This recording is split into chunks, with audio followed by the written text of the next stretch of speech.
না, এটা আমাদের ভারতীয় জনতা পার্টির সাংগঠনিক একটা নিয়ম। এটা শুধু আমাদের এসকে কাঞ্চনপুরে নয় এবং ত্রিপুরা রাজ্যে নয়, সারা ভারতবর্ষ জুড়ে আমাদের পণ্ডিত দীনদয়াল উপাধ্যায় যে আমাদের কর্মীদের প্রশিক্ষণ শিবির, মহা প্রশিক্ষণ শিবির অনুষ্ঠিত হচ্ছে, সেটা সারা দেশব্যাপী হচ্ছে এবং এটা অলরেডি হয়ে গেছে আমাদের রাজ্যে। আপনারা জানেন আমাদের কিছুদিন আগে এডিসি নির্বাচন গেছে, এই উপলক্ষে আমরা কিছুটা দেরিতে আমরা শুরু করতে হয়েছে। তো এটা বিশেষত প্রথমে মণ্ডল স্তরে হবে, এরপরে জেলা স্তরে হবে, এরপর রাজ্য স্তরে হবে।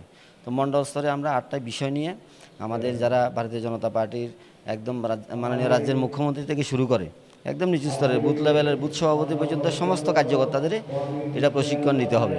তা আমাদের মুখ্যমন্ত্রী বিভিন্ন মন্ত্রীরাও তাদের নিজ নিজ বিধানসভা এলাকায় প্রশিক্ষণ নেবেন। তো দলের পক্ষ থেকে আমি সাউথ ত্রিপুরা জেলা পরিষদের সভাধিপতি এবং আগরতলা কর্পোরেটর রয়েছেন, আমরা এখানে উপস্থিত হয়েছি। আমাদেরকে যে 8টা বিষয় রয়েছে, আমাদেরকে একটা একটা বিষয় নিয়ে এক একজনকে 1 ঘন্টার ক্লাস করানোর জন্য বলা হয়েছে। দল আমাদেরকে আগে প্রশিক্ষণ করিয়েছে স্টেট লেভেলে। এখন আমরা বিভিন্ন মণ্ডলে গিয়ে আমরা আমাদের যে বিষয়গুলি আমাদের বলার জন্য এখানে প্রশিক্ষণ করার জন্য কর্মীদের সামনে বলা হয়েছে, আমরা ওই বিষয়গুলি নিয়ে কথা বলবো, বাইরে কোনো বিষয় নয়। আমাকে বলা হয়েছে রাজ্য সরকারের যে বিভিন্ন উন্নয়নমূলক কাজগুলি এগুলি নিয়ে 1 ঘন্টা আলোচনার জন্য, আমি এটা করব। বাকি অন্যদের বিভিন্ন পয়েন্ট রয়েছে, বিশেষ করে 8টা পয়েন্টের উপর কর্মীদের প্রশিক্ষিত করা হবে এবং আজকে থেকে এটা শুরু হচ্ছে 4টা থেকে আগামীকাল 4টা পর্যন্ত পুরো একদিন কর্মীরা এখানে থাকবেন, এখানে রাত্রি যাপন করবেন এবং রাত্রেও বিভিন্ন ধরনের অনুষ্ঠানের আয়োজন করা হয়েছে। সকালবেলাও যোগ ব্যায়াম, শুধু প্রশিক্ষণ নয়, শারীরিক ফিটনেসের জন্য অনেক কিছু রাখা হয়েছে। এটাই, নমস্কার।